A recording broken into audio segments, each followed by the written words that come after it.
they shall come out against you one way and flee before you 7 ways.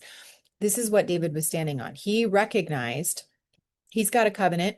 Doesn't matter what Goliath looks like, he's going down.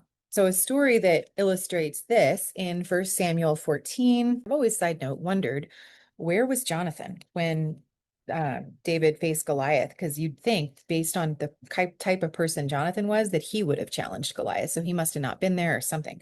But in 1 Samuel 14, this is the story where, so the Philistines have oppressed the Israelites to the point where there's no blacksmiths in the entire land. So they have two swords among the entire army, and they belong to Saul and to Saul's son, the crown prince Jonathan. So Jonathan has an armor bearer that's carrying his sword with him. And Jonathan then says to the armor bearer, because they're down below and the Philistines are way up high.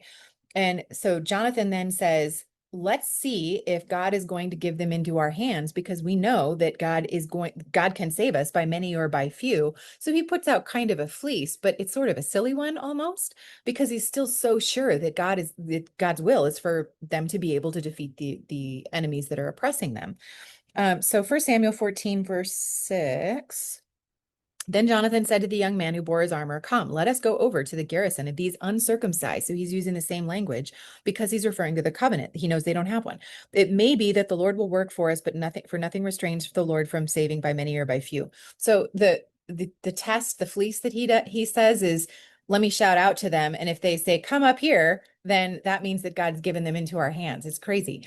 And so then they're like, come up here and we'll show you a thing or two. And then he's like, God's given them into our hands, and they crawl up the side of the mountain. And then they take them down. And then all of the Israelites that have been hiding now see this, and now they're galvanized, exactly like what happens when David finally faces Goliath. Now all the Israelites that were hiding suddenly come out and begin to fight. But what happened with Jonathan and what happened with David was both of those it wasn't random. The reason why they could have faith like that is because they had a promise, because they understood the concept of covenant.